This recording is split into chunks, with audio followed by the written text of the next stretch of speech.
레오폴드 2세는 오랜 로비와 설득 끝에 주변 강대국으로부터 콩고에 대한 지배권을 온전히 획득했습니다.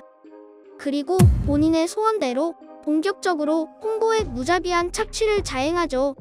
콩고는 국가가 아닌 개인 소유의 식민지였기 때문에 그의 악행을 제재할 수 있는 것은 어떤 것도 없었어요.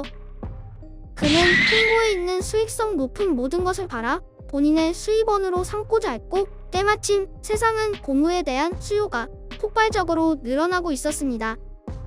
당시 자전거나 자동차 타이어와 같은 제품을 만드는데 고무가 사용되면서 고무에 대한 수요가 폭증해 값이 천정부지로 치솟았던 것이었죠.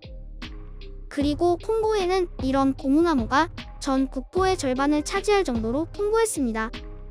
이런 사실을 알게 된 레오폴드 2세는 콩고 주민에게 말린 고무를 채취하도록 했습니다. 특히 콩고에 대한 지배권에는 땅뿐만 아니라 노동력까지 포함되었기 때문에 그는 원 없이 원주민들을 착취할 수 있었죠. 원주민들은 할당량을 못 채우면 하마 가죽을 말려서 만든 채찍으로 채찍질을 당했고, 고무 채취에 협력하지 않는 마을은 군대에 의해 몰살당했어요. 고무 수요의 폭발적인 증가로 마을 인근의 고무나무가 모두 동이 나자 콩고 주민들은 열대우림의 넓은 지역에 나무로 올라가 일을 해야만 했습니다. 그들에게는 당연히 그 어떤 보호장비도 주어지지 않았고, 그들은 나무에서 떨어져 등이나 다리, 팔 등이 부러지는 상황이 속출했습니다. 콩고 주민들이 점점 힘들고 고달픈 고무 생산을 기피하자 레오폴드는 고무를 확보하기 위해 상상만으로도 끔찍한 방법들을 동원했습니다. 그는 용병들을 고용해 여자들을 잡아 감금한 후 고무를 가져와야 여자를 풀어준다라며 협박했고, 그리고 혹시나 남편이 고무 채취를 거부하면 그 자리에서 여자를 강간 후 살해했습니다.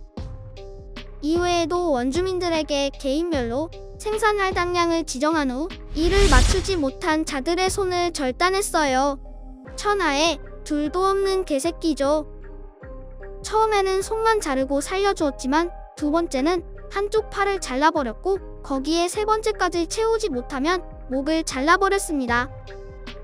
이런 할당량은 한 사람이 죽는다고 끝나는 것이 아니라 죽은 사람의 가족이나 주변인에게 그대로 이양되었습니다. 그렇게 되자 할당량 때문에 주민들끼리 서로 싸우고 죽이는 일이 매우 빈번하게 벌어졌죠. 그의 악질적인 지배 방식은 주민들 사이에 증오와 분노를 일으켰습니다. 콩고인들도 종종 이런 잔혹한 지배에 반항했지만, 그럴 때마다 레오폴드의 최신식 현대 병기 앞에 무자비하게 제압당했어요. 그렇게 레오폴드의 무자비한 지배 아래 콩고에는 수많은 사람이 잔인하게 살해되고 기아와 질병에 시달렸습니다. 그러나 레오폴드는 본인이 원했던 것처럼 엄청난 부를 축적할 수 있었죠. 그가 콩고에서 거둬들인 수익은 약 2억 2천만 프랑으로 오늘날로 따지면 10억 달러가 넘는 이익이었죠. 다행히도 레오폴드 2세의 이런 무자비한 만행들은 영원할 수는 없었어요. 정의와 진실을 알리려는 외국 탐험가나 선교사들에 의해 그의 악행들은 외국에 알려졌죠. 앨리스 셀리 해리슨과 같은 선교사들이 사진을 통해 콩고에서 자행되는 끔찍한 학대들에 대한 증거를 제시하며 유럽과 미국에도 이런 사실들이 점차 알려진 것이었죠. 그러던 중 당시 콩고의 화물을 관리하던 엘더데스터의 직원 에드문드 드네 모렐은 콩고로부터 수많은 진귀한 원자재들이 수출되는 반면 콩고에는 그만한 이익이 전혀 들어오지 않는다는 것을 알게 되면서 누군가 콩고의 이익을 가로채고 있다는 사실을 알게 돼요. 그는 이에 대한 자료를 수집하면서 콩고에서 벌어지는 끔찍한 착취에 대해 진상을 알고는 경악을 금치 못하게 되죠.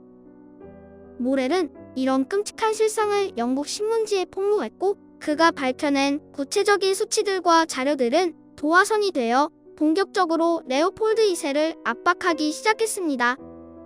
당시 마크 트웨인이나 셜록 홈즈의 작가 아서 코난 도일과 같은 유명 인사들도 콩고에서 벌어지는 학살에 대해 강도 높은 비난을 가했습니다.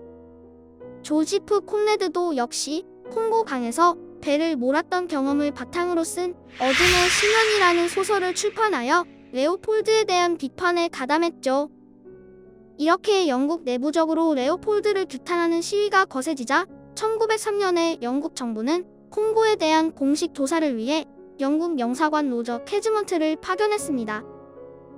로저 캐즈먼트는 콩고에서 자행되는 수많은 참상과 공포를 두 눈으로 확인할 수 있었고, 그는 1905년 콩고 현지를 돌아다니며 사진과 증거, 탄원서를 모아 영국으로 귀국하여 외무부에 보고서를 올렸어요. 이 보고서는 각 유럽 국가에 전달되어 레오폴드 2세의 잔인한 학살극은 드디어 전 유럽과 미국에 알려지게 됩니다. 그러나 자신의 소중한 식민지가 빼앗기는 것이 죽기보다 싫었던 레오폴드 2세는 그냥 물러서지는 않았죠. 그는 세계 각국의 언론사들의 돈을 뿌려 자신을 지지하는 보도를 내보내도록 해 자신을 선하고 자비로운 사람으로 포장했어요.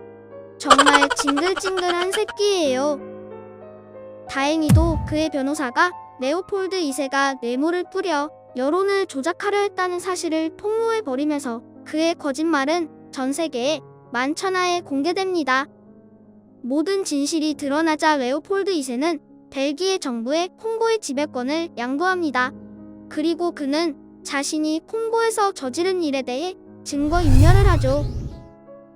그는 벨기에 브뤼셀의 콩고 행정관을 시켜 콩고와 관련된 모든 자료를 불태워 없앴고, 그 서류들은 24시간을 다 태워도 없애지 못할 정도로 관련 자료가 많았다고 해요.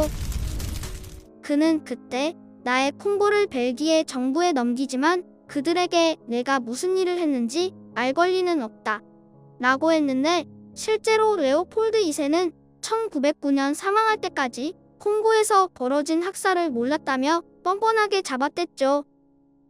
정말 그 전에 때려 죽였어야 하는데 안타깝네요. 1909년 12월 17일 레오폴드 2세는 사망합니다. 그는 살아생전에 콩고 땅을 지옥으로 만들어버렸고, 그의 아프리카 진출을 시작으로 아프리카 대륙에는 본격적으로 제국주의가 시작되었어요.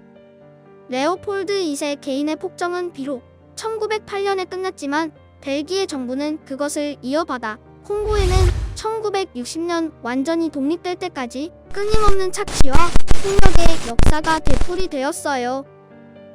그가 심어놓은 분노와 증오는 차후 이 땅에 야기된 수많은 내전과 쿠데타로 이어졌죠. 그런데도 벨기에는 이를 제대로 평가하지 않은 채 아프리카 경제 발전에 도움을 줬다라는 식의 주장만 되풀이하고 있어요. 진짜 자금애연실이 개탄스럽네요. 일본으로부터 비슷한 아픔과 슬픔을 겪었던 우리에게 콩고의 역사는 더 슬프게 다가오는 것 같아요. 콩고 땅에도 언젠가 슬픔과 분노의 역사가 조금이나마 치유되길 기원하며 오늘의 이야기를 마치겠습니다.